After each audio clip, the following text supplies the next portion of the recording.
Um, it's a great pleasure to be here, to be able to attending Index Censorship's event and joining this marvelous exhibition that not just featuring my work, but also actually three very talented and powerful Hong Kong artists.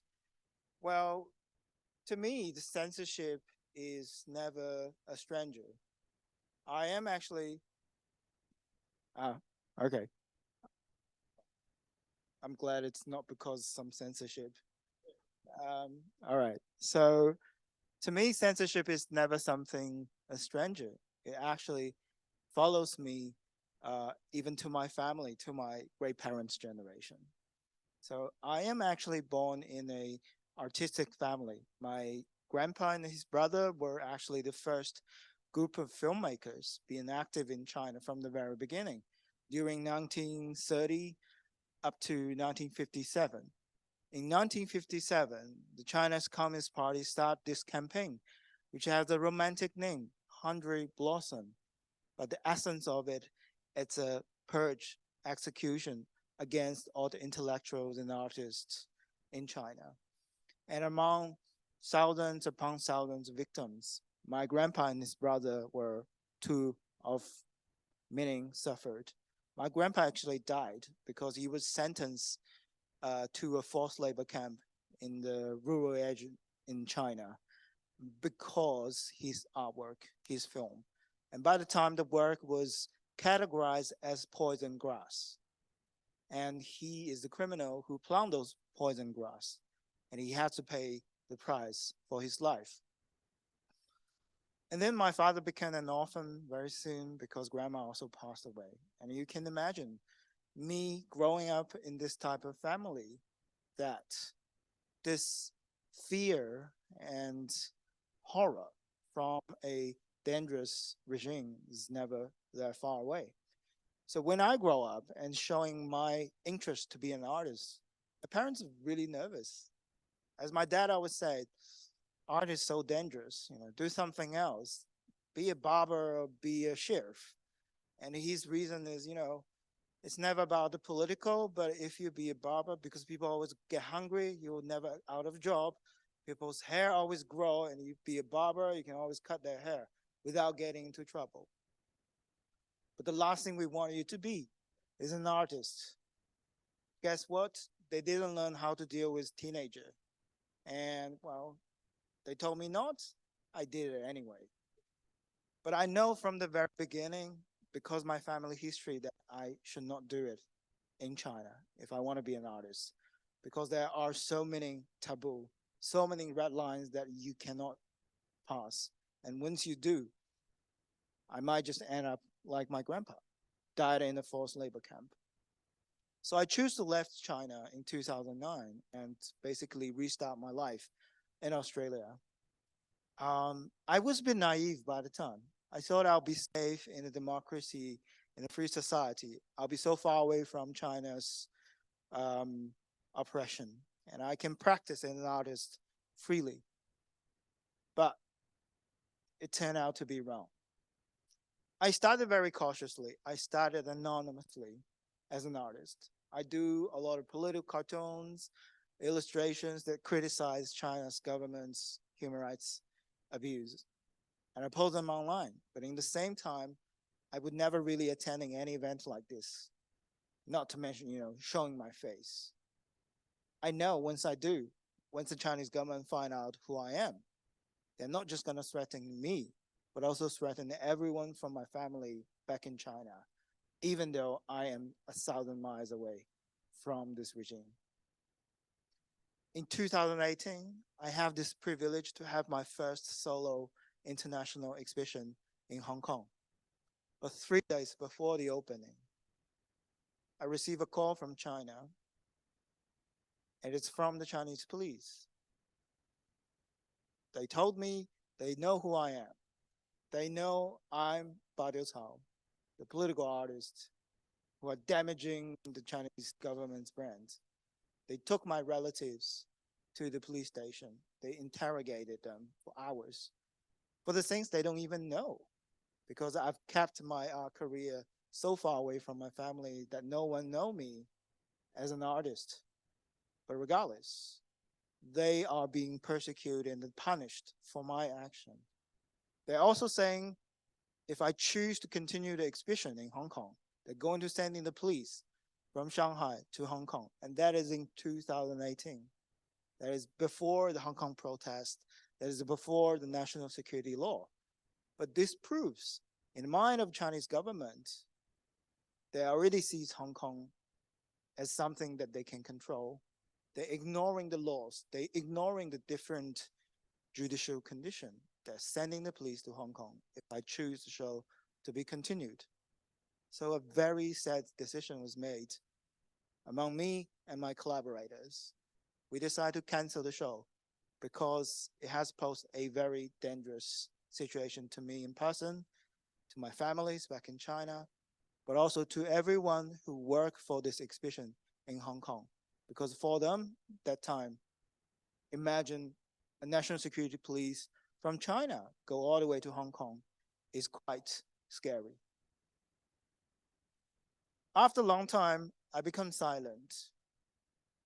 But finally, I made a decision that I do not want to be owned by this terrible regime, that I do not believe that you can actually exchange your freedom for safety. And I'm afraid if someone do that, you may just lose both. No freedom, no safety if you compromise. The only way to going forward is continuing making art that I believe in, is do not afraid to that they know my identity. So I showed my face in 2019.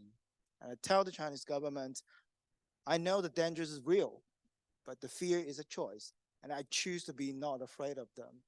And I believe this action will making more people join me so that we will share the burden together, so that we have more hope to change the society for good, for freedom, for democracy. So after that, the threat and the harassment become more personal. I live in Melbourne, but I got harassed and followed by Chinese agents in Melbourne. And also after the Hong Kong canceled the exhibition, I tried to do exhibition in other countries. Unfortunately, in Australia, it's still not possible because economic connection, attachment, actually dependence from the Australian market to China. So the art community there is really afraid to cross the line for the Chinese government. And for me, it is almost impossible to do any exhibition.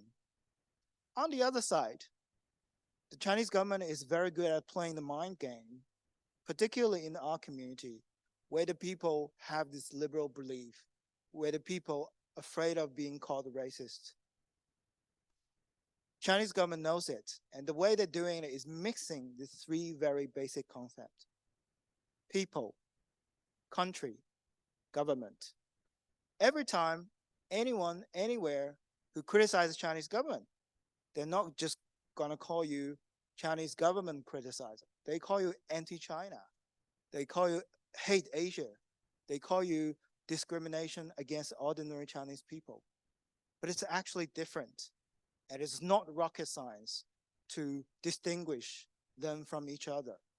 However, this narrative of the Chinese government worked very well, I believe, in our community, particularly in Australia, because everybody do not want to be labeled even close to racism.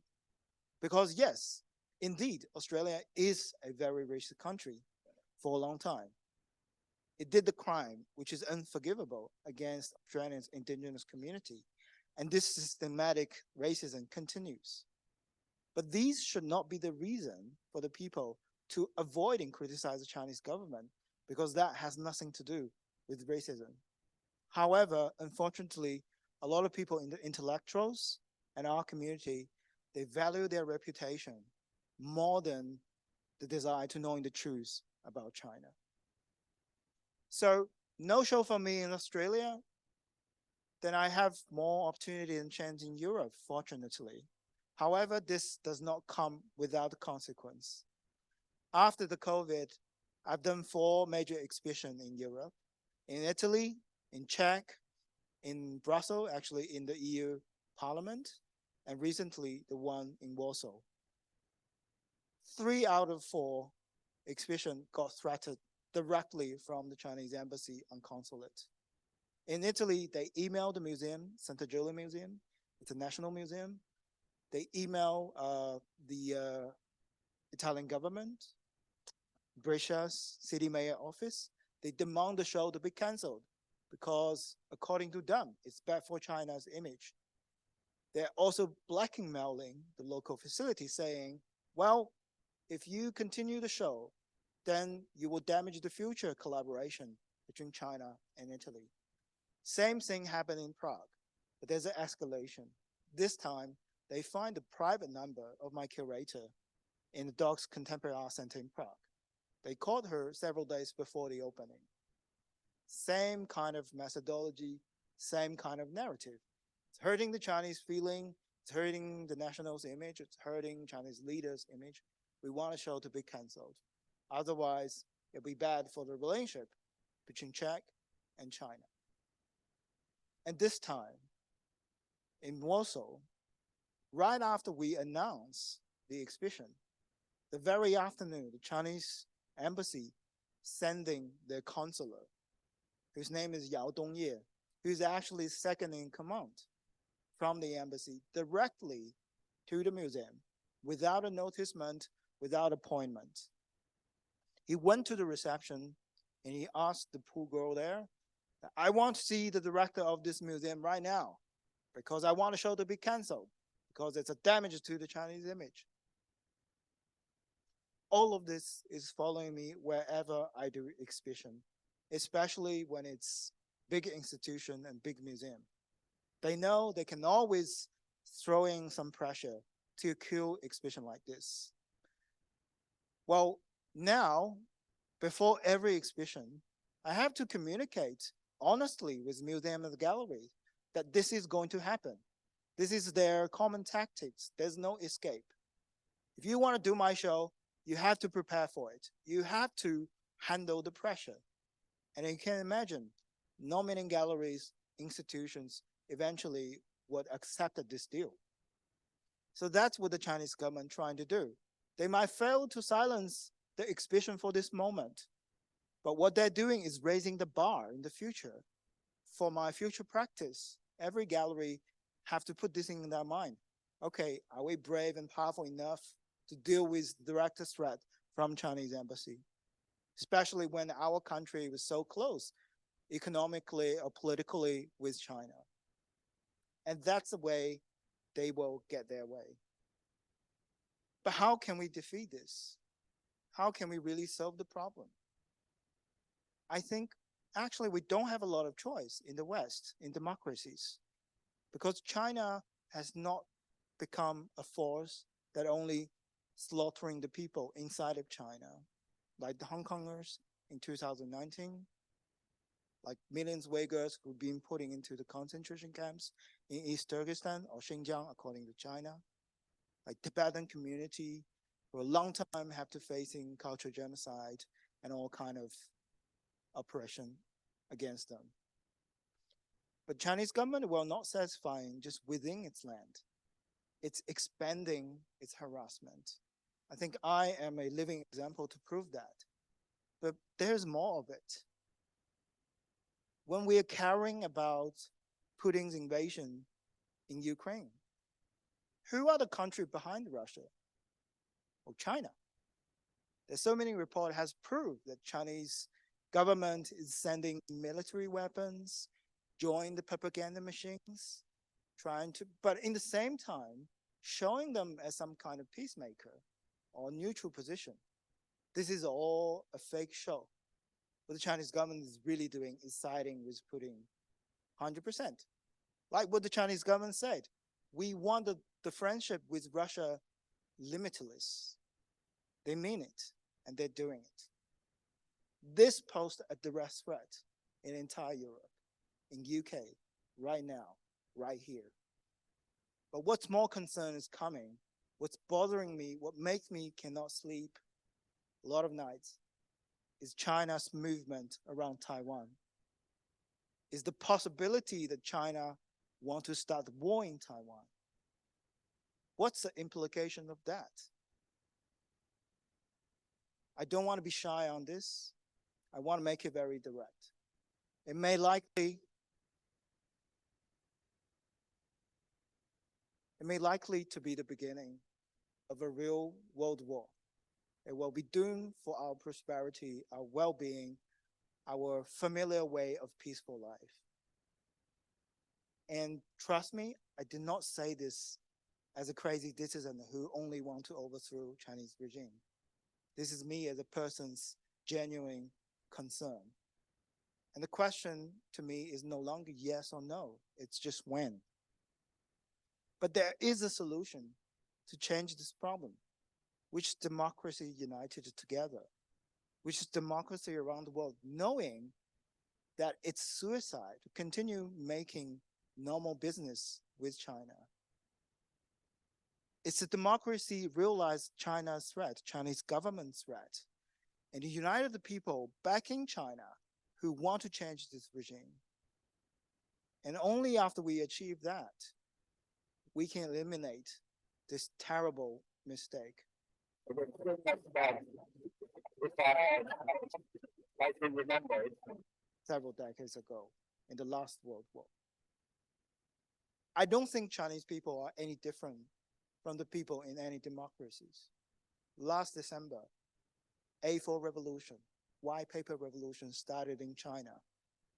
So many younger generations step on the street, bravely protest, and this is the first time, probably after the 1989 Tiananmen massacre. It proves a point that this decades of brainwash, censorship, propaganda did not succeed. That the young people from China are seeking as much as same as the young people in the West or in any country. So supporting them help us to change China. That is also a help to you. Thank you.